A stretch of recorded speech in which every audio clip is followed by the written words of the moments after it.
Glória a Deus. Eu cumprimento os irmãos com a gloriosa paz do Senhor Jesus. Vamos estudar a lição, irmãos, que fala sobre a lição número 8, vida eclesiástica e vida familiar. Amém? Você que tem a sua revista, abra aí na página 51. Amém? Aleluia.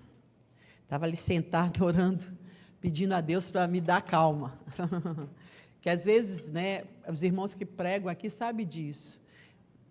Quem está aí sentado pensa que a gente está super tranquilo, mas é uma guerra ali sentado. Só Jesus, né, para ter misericórdia. Porque a gente não está falando da nossa vida, da nossa história, da nossa situação. A gente vai falar em nome do Senhor. Então, muda totalmente, né? É uma outra coisa, completamente acima da nossa história, da nossa capacidade, da nossa competência, do nosso conhecimento, né? É para falar a respeito do Filho de Deus, daquilo que Ele deixou escrito para que nós tivéssemos conhecimento e nos preparássemos para viver eternamente com Ele, né? Fôssemos transformados dia após dia, de glória em glória. Então, o tema é vida eclesiástica e vida familiar. O texto áureo está em Mateus, obrigada, irmã, Mateus 16, 18. Você que não tem sua revista, abra aí na sua Bíblia, eu vou esperar um minutinho. Mateus, capítulo de número 16, versículo 18. E você que não tem revista, compre, ainda dá para comprar, não dá, pastor Heber? Ainda dá para comprar, que aí você estuda em casa, e aí chega no domingo, você já tem bastante coisa já em conhecimento. Diz assim o texto áureo: pois também eu te digo que tu és Pedro, e sobre esta pedra edificarei a minha igreja, e as portas do inferno não prevalecerão contra ela. Amém? E aí no texto áureo, em Hebreus, continua, diz assim: não deixando a nossa congregação, Hebreus 10, 25, como é costume de alguns, antes ademostrando-nos uns aos outros, e tanto mais quanto vedes que vai se aproximando aquele dia. Essa lição ela vai tratar, né, da nossa vida, da vida cotidiana do crente, da igreja, do corpo de Cristo. Eu, estudando essa semana, eu anotei algo que eu achei interessante. Eu estou estudando o livro de Jó, e eu achei algo que bem, assim, que tem a ver com a lição. Jó 28, 28, diz assim, no versículo, Jó capítulo 28, 28. Mas disse ao homem: eis que o temor do Senhor é a sabedoria, e apartar-se do mal é a inteligência. Então, o que a Bíblia vai falar para nós do que é ser sábio e do que é ser inteligente, é isso aqui. Vou repetir para os irmãos. Eis que o temor do Senhor é a sabedoria. Então, temer a Deus, pela palavra do Senhor, é que é ser sábio. A sabedoria é temer a Deus, é o temor de Deus. Não é medo, mas é temor, é respeito, é reverência, é se curvar diante daquilo que é Deus, Senhor, maior que nós, dono de todas as coisas. É o temor do Senhor, é a sabedoria. E aí ele diz, e apartar-se do mal é a inteligência. Então, se você afasta-se daquilo que é mal, daquilo que a palavra do Senhor determina, você é uma pessoa inteligente segundo a Bíblia. E aí, eu olhando para esse versículo, me despertou algo interessante, porque temer é algo que é interior. Você teme, né? Você teme, então, o teu coração teme. O teu coração teme. Então, quando você tem um coração que tem temor de Deus, não é medo de Deus, eu reitero, mas um coração que teme a Deus, como um pai, porque a gente não tem medo do pai da gente, não é? O pai biológico. Pelo menos eu não sentia medo do meu pai. Papai era uma pessoa muito brava, muito rigoroso com a gente, mas eu não tinha medo do meu pai. Eu tinha temor, eu sabia até onde eu podia falar, até onde eu podia ir. Era assim. Quando dava a hora de todo mundo dormir, ele dizia, dormir, vai dormir. E somos 4 irmãos, todo mundo ia dormir, mamãe, todo mundo ia dormir. Mas ninguém tinha medo de papai. Então, é esse temor no coração. Então, o temor é algo, eu lendo esse versículo, e eu quero, como nós vamos falar da vida da igreja, eu quero colocar logo isso para cada um de nós. Se você teme a Deus, você tem esse temor, então é algo que está dentro de você. E aí, segundo a Bíblia, aí você tem sabedoria. Aí você é sábio, porque você teme ao Senhor. O teu coração teme ao Senhor. E aí, quando que a Bíblia vê, te enxerga e declara que você é uma pessoa inteligente? Quando você aparta-se do mal. Aí já não é uma questão interna, é uma questão de comportamento, é uma questão de atitude. Apartar-se do mal. Eu estou vendo, esse copo aqui é do Jeuel, esse copo d'água é do Jeuel. Então, se eu sou, segundo a Bíblia, uma pessoa inteligente, eu não vou beber aquela água, porque essa água não me pertence. Aí eu estou sendo inteligente, eu me aparto, eu quero beber a água do copo, mas o copo não é meu, a água não é minha, a água é do Jeuel. Então, eu me aparto desse mal. E aí, biblicamente, eu sou inteligente. Vocês estão entendendo? Então, você é sábio quando você teme, o teu coração, interiormente, você teme a Deus. Você tem um respeito, uma reverência, uma obediência, mas não de medo, de uma ditadura, mas o teu coração está voltado de tal maneira para Deus, numa devoção interior, que você tem temor dele. E aí, biblicamente, segundo o livro de Jó, você é sábio. Então, os valores bíblicos são muito diferentes dos nossos aqui fora, da sociedade a qual nós pertencemos. Então, para ser sábio na sociedade, para ser inteligente na sociedade, são outros parâmetros que os irmãos sabem muito bem e eu não preciso discorrer sobre eles. Mas, biblicamente, e a gente é pautado pela Bíblia, nós vivemos sobre a égide da palavra de Deus. Então, se você tem temor no seu coração para Deus, porque a Bíblia Sagrada é a nossa regra de vida, né, prática, e é sobre isso que a lição vai tratar conosco nessa manhã, você teme a Deus. O teu coração tem temor de Deus. Você respeita a Deus, você respeita a palavra dele, você respeita a casa dele, você respeita a igreja, você respeita tudo que está relacionado às coisas do Senhor. Vocês entendem isso, né? E quando você é inteligente, segundo a Bíblia, é quando você se afasta de tudo aquilo que está errado. Você não participa, você não concorda, você não se envolve, você não se mete em coisa, né, que é má diante dos olhos do Senhor. E aí eu não preciso elencar as coisas que não são boas diante dos olhos de Deus. Então, já partimos da premissa que você teme a Deus, eu temo a Deus, meu coração teme a Deus. Eu sou uma pessoa sábia, porque se você não teme, se eu não temo, não sou sábio perante a Bíblia.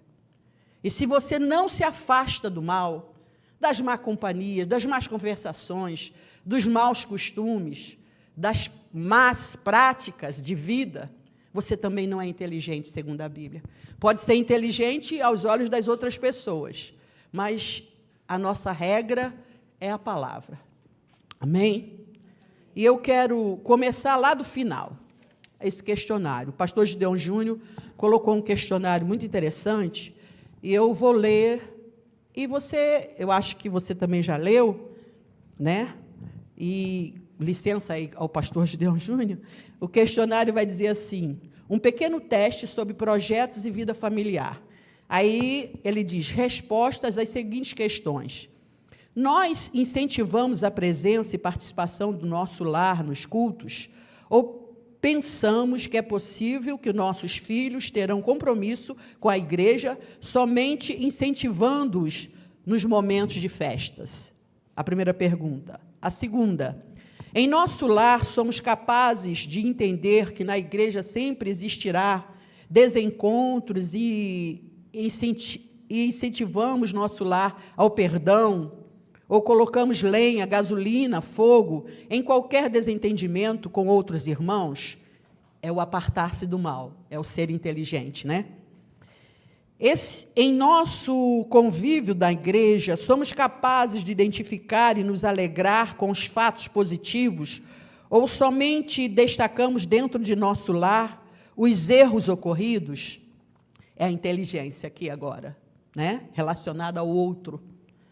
Nos desentendimentos da igreja, somos capazes de ver nossos erros, ou somos sempre as vítimas e os outros sempre os culpados? É ser inteligente, né? Porque tem gente que é assim, ela é sempre vítima, ele é sempre a vítima da situação. A letra E. Será que já pensamos que será muito difícil nossos filhos, ao se tornarem adultos, amarem a igreja, se enquanto cresciam, nós só falávamos mal de absolutamente tudo? Obreiros, pastor, culto, pregação. É ser inteligente, né? Não semear esse tipo de pensamento, mesmo até que a gente pense, ache isso, né? Não semear isso, não ir para casa reclamando. É ser inteligente, é apartar-se do mal. Eu não devo estar criticando, principalmente na presença dos meus filhos, que ainda não têm uma formação e não sabem discernir entre o que deve ser aceito ou não, né? É ser inteligente, segundo Jó 28, 28. Será que já nos veio à mente que o amor à igreja dentro de nossos filhos é muito resultado de crescerem vendo o nosso amor pela igreja? Né? É ser inteligente, é ser sábio. O amor, aí já fala de sabedoria, já está ligado ao seu interior, ao meu interior. Né? Será que eles veem em nós que nós amamos a igreja? Será que eles veem em nós que nós amamos a obra do Senhor, amamos a sua casa? Porque aí agora eu quero abrir um parênteses para você, que foi chamado para o ministério, né? Você tem que ter esse amor, eu preciso ter esse amor. A gente precisa fazer as coisas para Deus, não para o pastor Gideon Júnior, não para a pastora Luíde. A gente tem que fazer para o Senhor, com amor. Porque eles não veem o nosso coração, eles não veem a nossa intenção, não tem condição deles verem. Porque coração é só Deus que conhece. Então, o teu coração, enquanto líder de algum departamento, enquanto obreiro na casa do Senhor, enquanto adorador aqui na frente, você faz porque você pertence a uma família e você é obrigado a fazer. Você vem na igreja porque você é obrigado a vir, que sua mãe, seu pai. Então, teu coração não é sábio, porque você está fazendo algo obrigado, e Deus não precisa que você e eu façamos as coisas para Ele, porque é obrigado a fazer. Não. Você precisa fazer, você precisa vir, porque você ama, porque você reconhece que Ele é a melhor coisa que aconteceu na sua vida.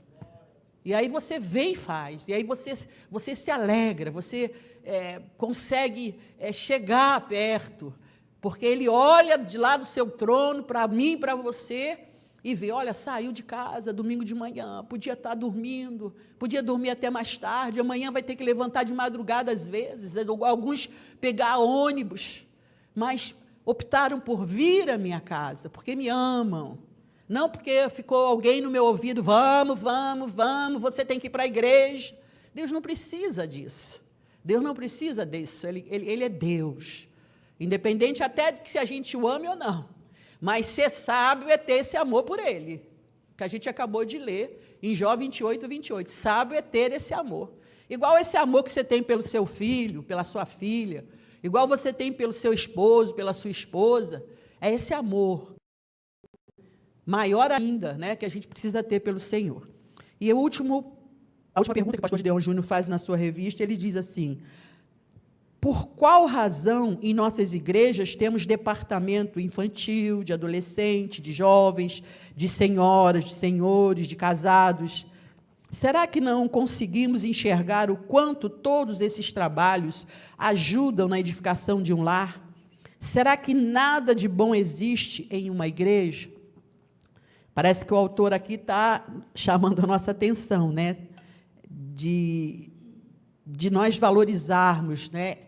Essas bênçãos que a gente tem na obra do Senhor, esses departamentos, esses privilégios, essas graças que o Senhor nos dá para nos aproximarmos mais e mais um do outro. Então, já fica, né, como igreja, isso. Se você é sábio, então você teme. E temer está relacionado ao interior, à alma, às emoções. Se você teme, então, para Deus, você é sábio. Vai lá, meu servo Jó, né, bom e fiel, que temia Deus, que temia o Senhor, sábio. Né? E inteligência é se afastar do mal. Então, a pessoa inteligente não é que tem o QI 210, que é o maior QI, né? Não é quem tem 210. Inteligente para Deus, sábio para Deus, é quem se afasta do mal, é quem se afasta daquilo que não lhe agrada. Amém? Senhor, meu Deus, eu quero te pedir mais uma vez que o Senhor venha nos impactar, Senhor. O Senhor está voltando e a Tua palavra diz que a gente vai morar no céu.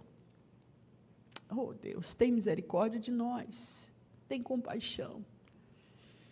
Eu acho, meu Deus, que por conta da nossa natureza caída, o Senhor precisa reiteradamente falar conosco, ensinar e mostrar e declarar e orientar, como um pai amoroso, a direção correta, porque muitas vezes, apesar do tempo que a gente tem na obra, na igreja, a gente se perde um pouco no caminho, na caminhada, na jornada, mas obrigado a Deus por essa palavra maravilhosa, essa revelação maravilhosa no livro de Jó, que mostra para todos nós o que é ser um homem sábio, o que é ser uma mulher inteligente, é temer o Senhor, é se apartar do mal.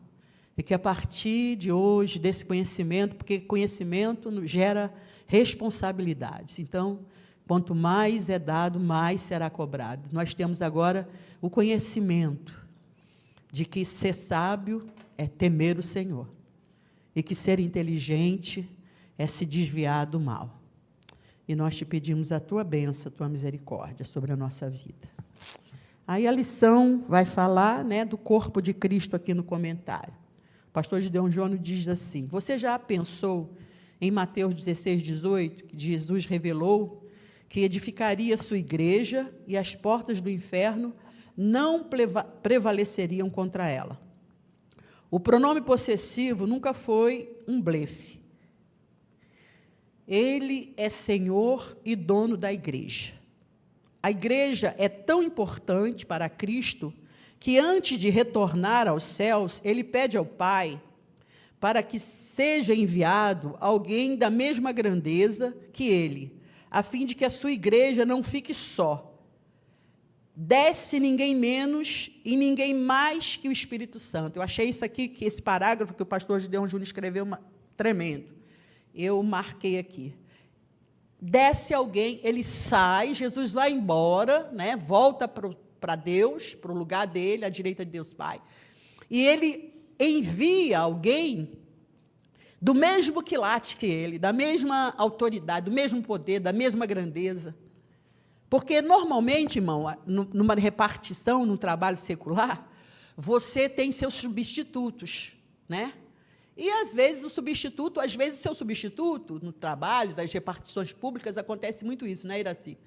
De alguém ficar substituindo, né? Então, eu me lembro que Iraci, agora, me permite, a Iraci era secretária da anestesia do Hospital do Gama, dos anestesistas. E quando eles, médicos, saíram de férias, eles colocaram a Iraci como substituta. Pensa, irmão, que honra e que responsabilidade. Eu estou citando esse exemplo para que vocês possam, assim, né? Nunca, pelo menos os anos que eu trabalhei lá, né, Iraci? Não estou falando para agradecer a Iraci, não, só para vocês terem uma noção, né? Um médico anestesista sai de férias, ele é o responsável pela anestesia do hospital terciário, de porte elevado, que é o Hospital do Gama. Pelo menos era naquela época, né, Iraci? E ela fica responsável pela anestesia do hospital, de escalar os médicos, de determinar quem viria para as cirurgias para ser anestesista ou não. Foi isso, irmão, que aconteceu. Vocês estão entendendo? E quando precisava resolver alguma coisa que eles não estavam, eles diziam, Iraci, vai conversar com a Iraci. Isso eu vi muitas vezes, muitos anos. Vocês estão entendendo o que é ser da mesma estatura? Fala, ué, mas Iraci não é médica, é bióloga, mas da mesma competência, da mesma capacidade, da mesma autoridade que eles. E aí Jesus, né, envia alguém, porque na repartição pública você coloca um substituto, né, mais assim, né, porque você também não quer que ele tome o teu lugar. Então, você não coloca a gente assim, muito acima do que você é capaz de fazer, né? Porque corre isso, né, a vaidade. Mas Jesus não, Jesus envia o Espírito Santo. Então, é Ele hoje que coloca esse temor no teu coração e no meu. É Ele que acende a luz vermelha quando há um mal, há algo errado. Ele acende, Ele fala comigo, fala com você. E a igreja precisa ter esses termômetros espirituais na vida. A igreja precisa ter esse direcionamento espiritual na vida, para caminhar como uma pessoa sábia aos olhos do Senhor, como uma pessoa inteligente aos olhos do Senhor, que teme a Ele. Porque, na verdade, irmão, não foi o Senhor que escolheu, não foi você que se escolheu, mas foi Ele que te escolheu. Então, a competência é dEle. Ele escolheu, porque Ele viu que você e eu, que nós produziríamos frutos agradáveis aos seus olhos. Ou que talvez Ele quisesse nos dar essa oportunidade, para que naquele grande dia, nenhum de nós, nenhum dos senhores que estão aqui nessa manhã, ou que estão na live, possam dizer, eu não tive essa oportunidade. Não, eu não ouvi uma palavra que me orientasse. Eu não ouvi, mas você está tendo a oportunidade, assim como Judas teve, de temer, de ser inteligente e de ser sábio, né? Ele teve a oportunidade dele, entre os 12, que foi a maior posição numa vida eclesiástica que um ser humano poderia, né, obter. Ele não foi só chamado para a salvação, como os outros 11 apóstolos, mas ele foi chamado para uma história eterna, de honra, de glória, de louvor, de adoração, como todos os demais. Vocês estão entendendo? Então, ele não foi sábio, ele não foi inteligente. E é isso que nós precisamos entender e caminhar, porque é uma decisão pessoal. É uma decisão minha e sua. E aí alguém da mesma grandeza, ele coloca alguém da mesma grandeza que ele. Porque Jesus, como homem, ele não podia estar em todos os lugares, em todos os momentos da vida dos discípulos. Mas o Espírito Santo está aqui, está com os irmãos em casa na live, está com os irmãos que não estão nem na live, nem na igreja, está com todo mundo, né? Ele mandou alguém que podia estar em todos os lugares, em todos os momentos, em todas as situações, para nos guiar, para que nós sejamos pessoas sábias e que possamos temer e entender o que é vida de igreja. Aí continua aqui, mas Max Anders, em sua obra-prima, A Igreja em 12 Lições, que infelizmente não é mais publicada, parte de uma coleção maior, Fundamentos Cristãos, 8 livros ao total. E ele assim escreve: Deus nos chama para darmos nossa vida a Ele, como sacrifício vivo, e para jamais falharmos nesse compromisso. Se isso é verdade, deixe-me estabelecer um elo entre esse fato e a igreja. Somos chamados para um compromisso total e perpétuo com Deus. A igreja é importante para Deus. A principal obra divina hoje no mundo é a edificação da sua igreja. A maior instituição estabelecida no mundo é a igreja do Senhor. E você faz parte dela. Pensa num concurso aí, público, de maior relevância, né? Juiz do STM, né? Juiz do STM, Supremo Tribunal Militar, juiz, né? É um cargo assim que precisou estudar muito, batalhar muito para chegar lá, fazer prova, né? E aqui você pertence à maior instituição, à maior organização, porque a igreja está no mundo, você faz parte dela. Deus te chamou para fazer parte dela. Você está entendendo? Eu não falei de presidente da República, porque é eleição, então, né? Não vamos entrar em detalhes. Estou falando de gente que preparou, estudou, e se preparou e conseguiu chegar nessa posição, que foi o que veio à minha mente. Não é verdade? Você faz parte da igreja do Senhor, desse organismo vivo. E aí a Bíblia vai dizer que você é sacerdote ali. Você tem o dever de, eu e você, enquanto igreja, nação santa, sacerdócio real, levar essa mensagem além dessas portas, além da sua casa, além da sua família. É a maior instituição, é a instituição que não vai cair, ela não vai falhar, ela não vai sofrer derrocada, entende? Ela não vai. Independente das pessoas que passem por ela, independente dos homens e mulheres tremendamente usados, cheios do Espírito Santo, cheios da glória, da graça de Deus, se cometerem algum erro, algum deslize, alguma falha, algum escândalo, como a gente vê, né, por aí, ela vai continuar limpa, santa, pura, imaculada, poderosa, raço de Mandalavassúbia. Aleluia. Herdeiro nenhum vai manchar o nome dessa obra. Você está entendendo, irmãos? Você está entendendo o que é a igreja do Senhor? Porque lá fora, eu estava lendo uma reportagem sobre a família Guinle, e eles perderam muito dinheiro, porque depois que os pais morreram, se não me falha a memória, eles começaram a vender os patrimônios, e propriedades lindas, maravilhosas, estão destruídas. O mato entrando adentro, né, no Rio de Janeiro, em outros locais, porque eles, né, largaram, abandonaram. Mas na igreja, não. Na igreja não tem como. Quem abandonar, vai ficar abandonado. Quem não der valor, vai ser desvalorizado. Vocês estão entendendo que aqui é diferente? Totalmente diferente. Porque as portas do inferno não vão prevalecer.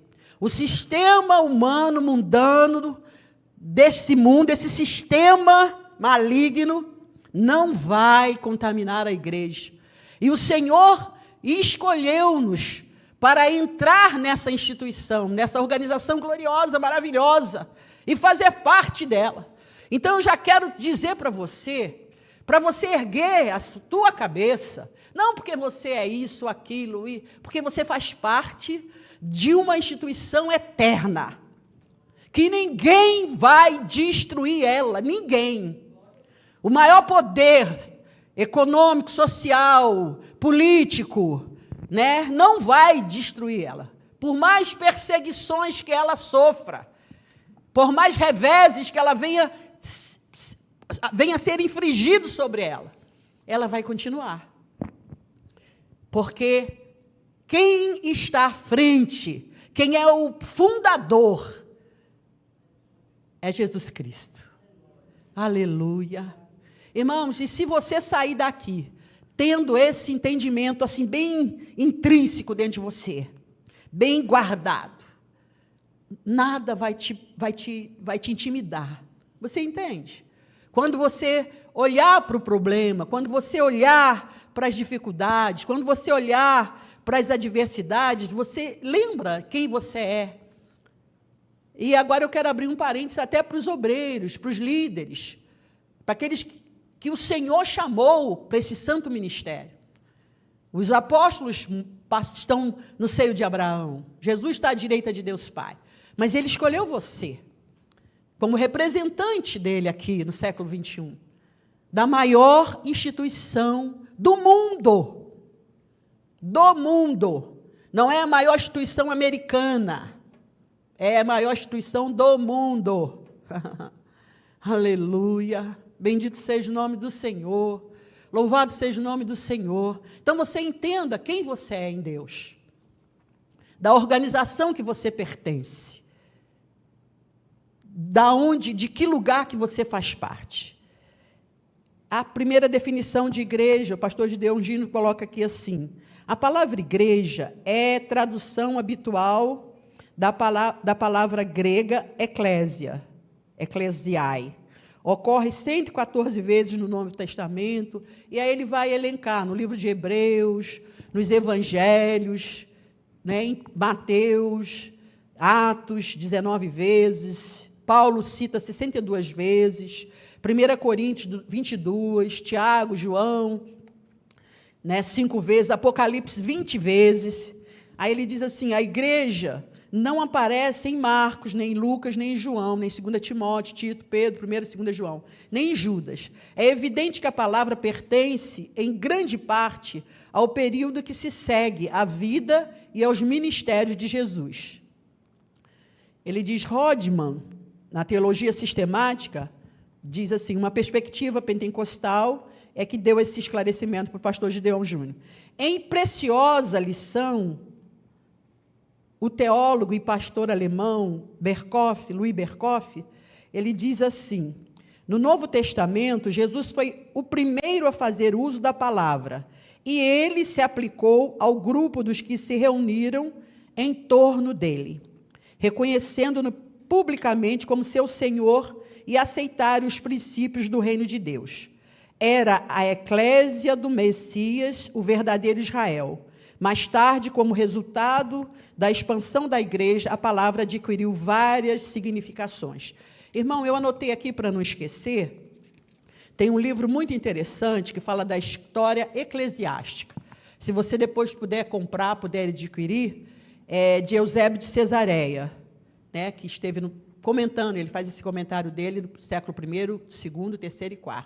Se você puder, para aumentar um pouco mais o nosso conhecimento, é História Eclesiástica, Eusébio de Cesareia, vai ser o pai da igreja, Você vai poder compreender muito mais, além das minhas simples palavras aqui nessa manhã, o livro vai corroborar bastante com o teu conhecimento a respeito dessa função maravilhosa.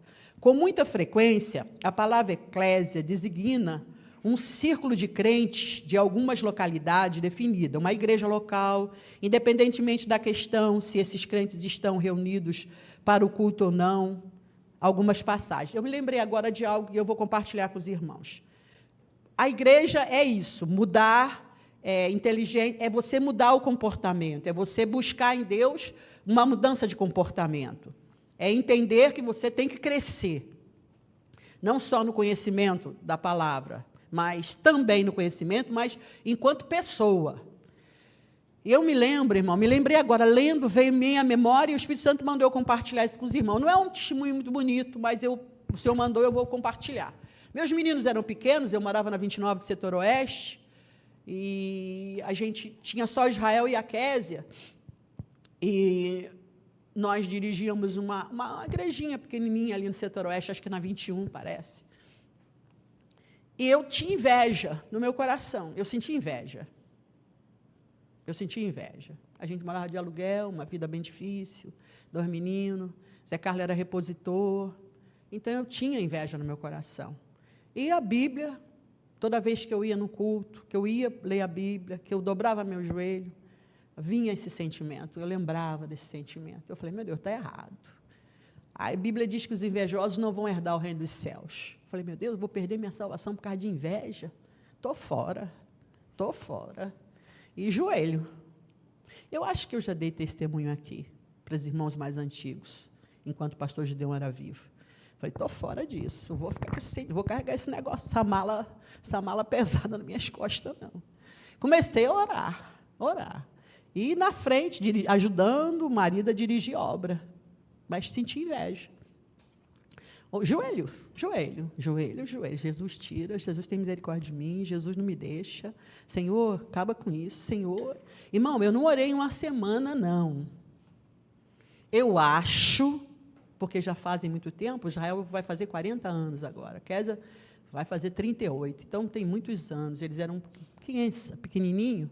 Eu acho que eu levei quase 1 ano orando, quase 1 ano. Eu acho que quando Deus viu, não, ela quer mesmo ficar livre desse negócio. Aí Deus tirou. Mas eu acho que eu orei quase... Não, eu sei que 4 meses, 5 meses não foi não, porque demorou. Mas eu comecei a orar, Senhor, eu não quero perder minha salvação. O Senhor tem misericórdia de mim. Tem misericórdia, me liberta disso, me ajuda, e tem misericórdia, e me liberta. Igual aquela parábola do juiz Inico. Fiquei ali no pé do Senhor. E Jesus tirou. Irmão, a pessoa pode ter o que tiver. Pode ter a vida mais maravilhosa aos olhos do humano. Para mim é bênção. Eu congratulo, eu fico feliz. E fiquei liberta. O problema, irmão, é que a gente reconhece o problema, vê que está errado e não vai para aquele que pode, para aquele que tem poder para tirar, para libertar, para mudar, para trazer equilíbrio espiritual na vida da gente. A gente caminha com aquele negócio, com aquele peso e vai-se embora na vida cristã. Pam. Então, tem coisas que comprometem a nossa salvação. Uma coisa que perdão, perdoar. Jesus, se não consegue, vai para o teu joelho. Está dirigindo, pede. Está cozinhando, pede. Está tomando banho no chuveiro, pede. Está no trabalho, pede. Aonde você estiver. Senhor, me ajuda, eu preciso perdoar. Preciso perdoar meu marido, preciso perdoar meu filho, preciso perdoar minha filha, preciso perdoar meu irmão, preciso perdoar meu pastor, preciso perdoar meu líder, preciso perdoar minha colega, minha amiga, que me traiu. Preciso, Senhor, me ajuda. E aí vai para o joelho orar, e vai pedir ao Senhor, e Deus vai libertar. Porque se liberta de inveja, liberta de perdão, liberta de todos os outros problemas que nós, com essa natureza humana decaída, que só a graça de Jesus nos faz valorosos, alcançamos. Então, irmãos, igreja é isso, é reconhecimento, é estar dentro de uma congregação, e caminhando em unidade, caminhando em comunhão, caminhando em entendimento, caminhando em harmonia um com o outro, para que as coisas possam fluir da maneira que Deus quer. Aí, por que muitas vezes a gente planeja e as coisas não chegam aonde nós queremos? Porque nós, igreja, corpo, estamos com problema, estamos com dificuldade, estamos debilitados. Eu fiz cirurgia de catarata desse olho, mas esse eu não fiz, eu vou fazer agora em nome de Jesus, mês que vem. Estou fazendo os exames, as baterias de exame, já fui consultar com a médica, no hospital de oftalmologia, e vai fazer minha cirurgia. Porque um olho só não resolve, eu preciso dos 2 olhos enxergando perfeitamente. Porque eu leio, eu estudo, eu prego, então eu tenho que estar com a minha visão em condições. E assim somos nós, como corpo, irmão. Precisamos estar em condição. Você, às vezes, tem um irmão e você não fala com o teu irmão há um tempão. Porque ele não é crente, ele me xingou. Porque ele é crente, ele passou a mão na herança, na metade. Problema dele para lá, eu já falei isso outra vez. Você é igreja, você pertence a uma organização que ela não é top, não. Ela é eterna, ela é a gloriosa, ela é a maravilhosa, ela é a poderosa, porque as portas do inferno não vão prevalecer contra ela. Nada vai destruir essa instituição, essa organização que você pertence. Aleluia! E aí você, se no mundo a pessoa para assumir um cargo tem que estar à altura daquele cargo, quanto mais nessa organização maravilhosa, desse organismo maravilhoso, você está entendendo, irmão? É para ir morar no céu. Aleluia! É para estar no céu com Cristo eternamente, que a gente nem sabe, aquilo que o olho não viu, o ouvido não ouviu, que não chegou ao coração de homem nenhum, é o que Deus tem preparado para mim e para você. E aí, se nas instituições, né? A Lolo estudou direito, vai amanhã ou depois quer fazer um concurso. Porque advogada, então, determinados cargos pode almejar, porque se preparou antes. Se no mundo é assim, é um espelho, o mundo é um espelho. Se no mundo a gente tem que se preparar. Como é que para ir pertencer, estar, fazer parte verdadeiramente desse organismo vivo, poderoso, que o Espírito Santo é que está agora. Pensa bem, irmão. Veio da glória, veio da eternidade, da região inacessível, o homem. O homem cria foguete que dá ré, que vai, mas não vai lá, não entra nesse lugar. É desse lugar que você vai estar. É dessa nação que você pertence. Então a tua vida tem que procurar tal altura. Você e eu precisamos procurar e a gente nunca vai estar. A gente nunca vai estar à altura desse reino, porque é um reino de Deus, é glória de Deus. Mas coisas que a gente precisa mudar, como igreja, como corpo de Cristo. Eu sei que aqui eu imagino que não tenha. Irmão que está de mal um com o outro. Irmã que está de mal uma com a outra, que não fala. Misericórdia, irmã. Misericórdia, aí não tem como. Aí não dá. De jovem, a gente ainda dá para aceitar um pouco. Porque é jovem, né? Porque é jovem. Mas obreiros, pastor, evangelista, presbítero, não tem como. Precisamos rever a nossa estatura, e se fala, Senhor, não dou conta mais do irmão, da irmã, aí vai para o joelho. Eu não preciso caminhar com ele todo dia, eu não preciso conviver com ele, eu não preciso chamar ele para a minha casa para almoçar. Mas, Pai do Senhor, como é que vai, irmão? Tudo bem? Amém, glória a Deus. É o mínimo. Mas passar e não falar, nem olhar, não sei nem o que dizer. E aí vamos lá. No Novo Testamento, Jesus foi o primeiro a fazer uso da palavra. Ele aplicou ao grupo que se reuniram em torno dele. Reconheceram-no publicamente como seu Senhor e aceitaram os princípios do reino de Deus. Era a eclésia do Messias, o verdadeiro Israel. Mais tarde, como resultado da expansão da igreja, a palavra adquiriu várias significações locais. Foram estabelecidas em toda parte e eram também chamadas ecclesiae, desde que eram manifestações da Igreja Universal de Cristo, e eis os usos mais importantes da palavra. Irmão, eu sei que é escola, mas aí sentado mesmo, eu senti isso do Espírito Santo. Aí sentado, nós vamos orar a Deus a respeito desses pequenos itens que eu falei aqui com os irmãos. E eu vou orar, porque a palavra dita no altar é decreto. E eu vou orar por você, por mim, para que nós alcancemos esse lugar, né, de perdoador, né, de compreender, de entender, de suportar as coisas. Né? Eu normalmente, irmão, os irmãos mais antigos aqui sabem, eu sou divorciada. Né? O Zé Carlos dirigia igreja, a gente era de outro ministério, quando a gente se separou em 98, eu vim para cá.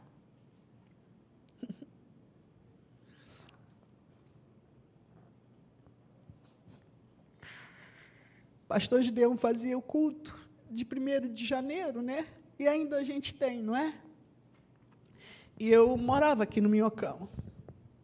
E aí eu saí à tarde, ele já tinha ido embora, meus meninos ficavam brincando, já tinham os 4 filhos.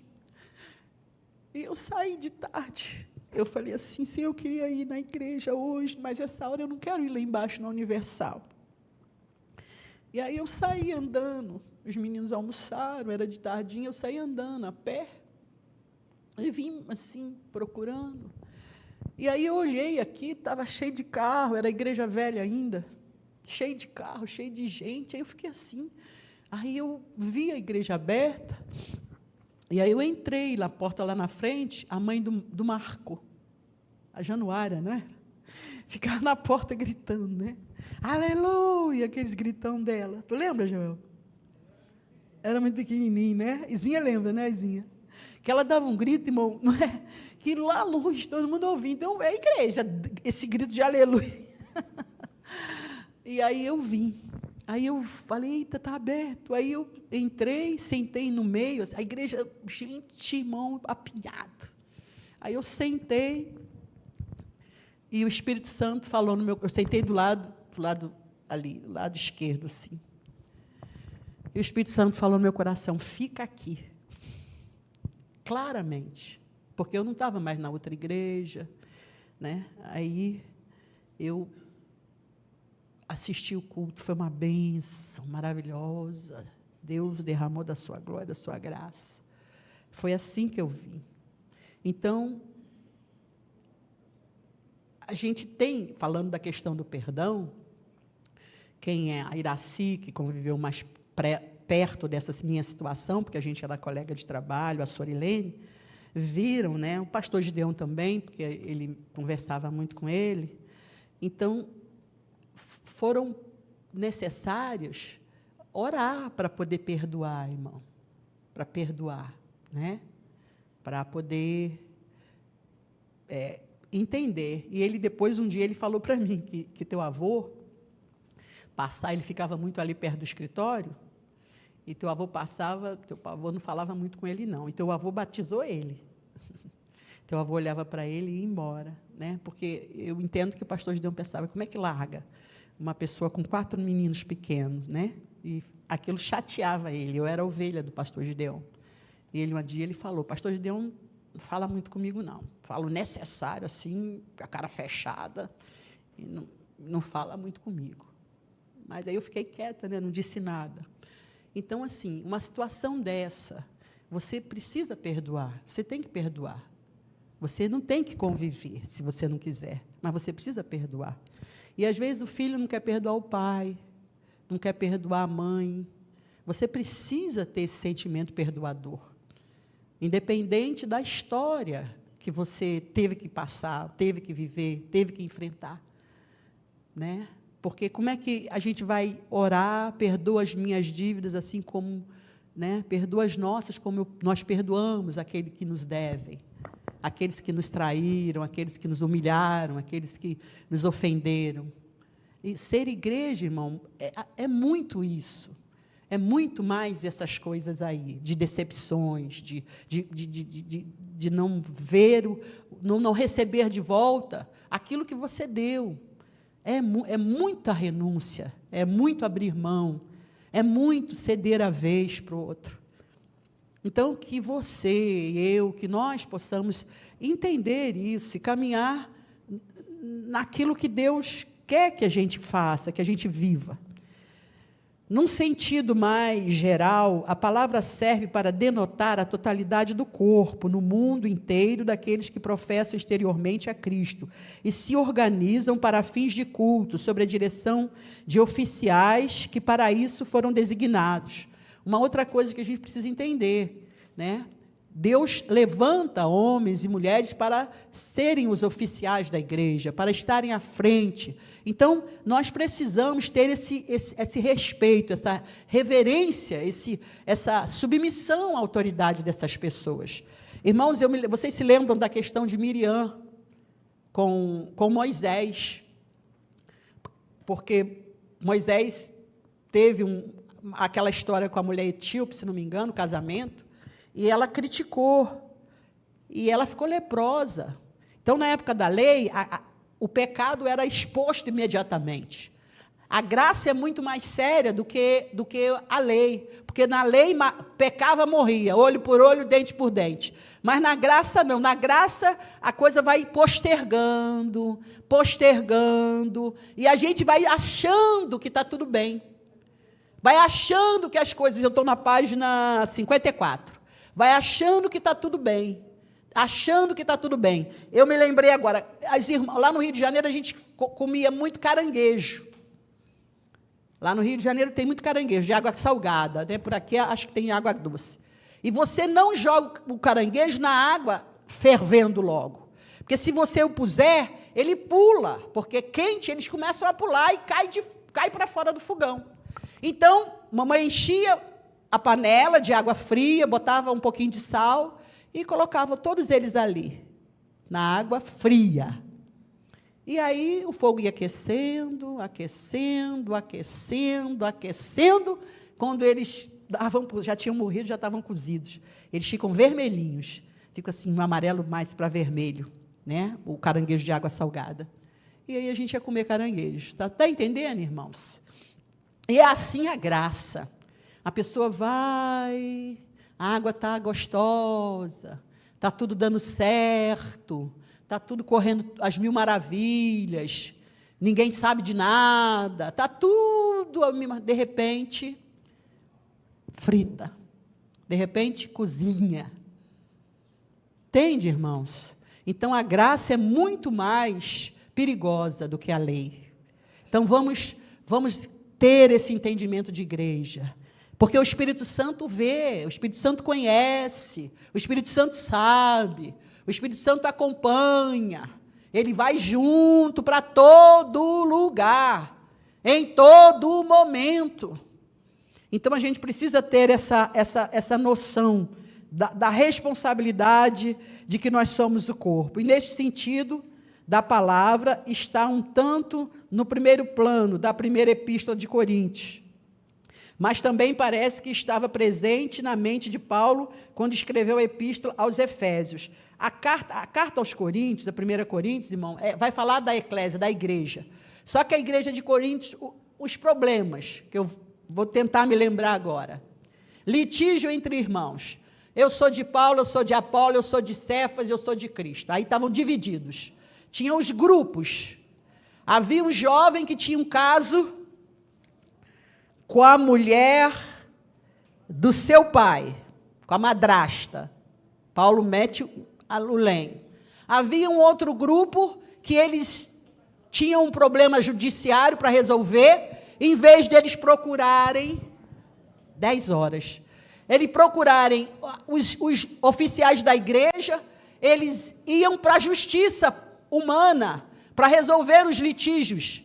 E aí Paulo diz, vocês não têm entre vocês alguém idôneo, alguém capaz, alguém competente, entre os irmãos que possa resolver essa situação? Vocês precisam levar as questões de vocês para o mundo.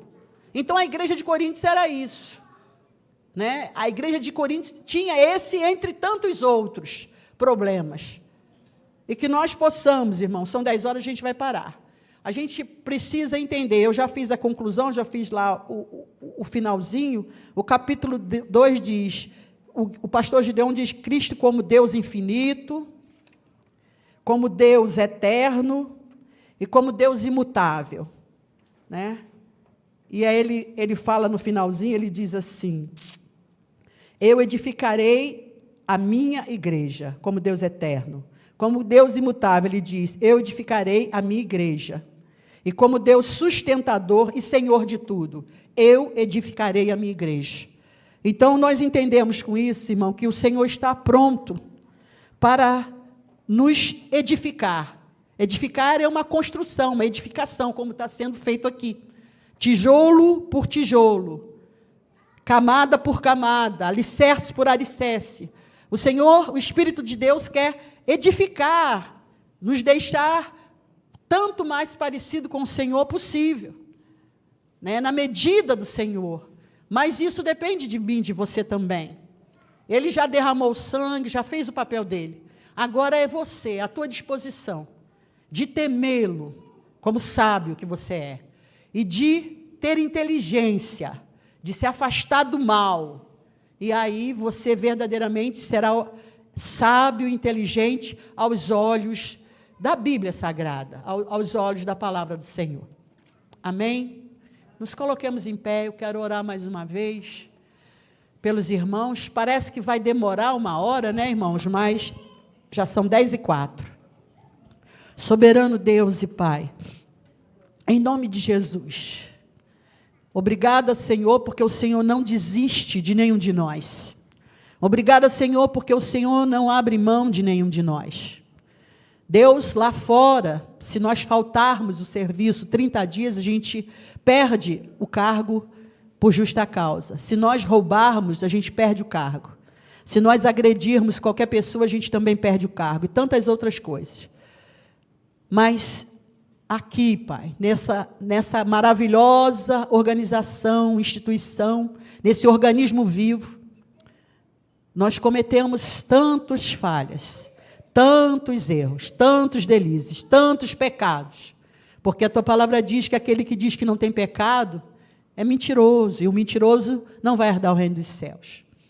Mas mesmo assim, o Senhor não nos demite da posição, o Senhor não nos retira para fora, o Senhor não lança fora, o Senhor não nos despede de mãos vazias.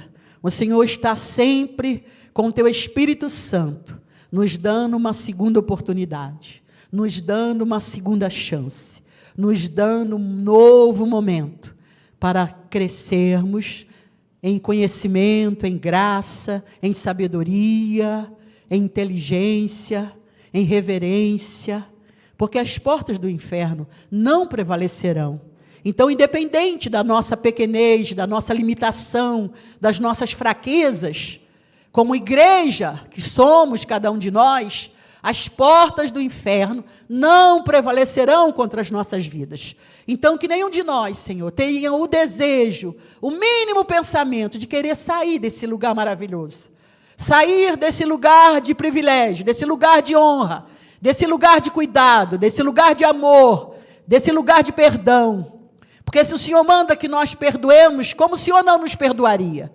Se o Senhor manda dar outra face, como o Senhor não nos daria? Oh, Deus maravilhoso! Não temos, Senhor, o que dá para o Senhor que vai pagar tudo que o Senhor faz por nós. Desde o dia em que nascemos, desde o dia que fomos formados no ventre da nossa mãe até agora. Porque o amanhã não nos pertence. Mas o Senhor continua amando, o Senhor continua dando chance. Amém. Podeis sentar, queridos, nesse momento.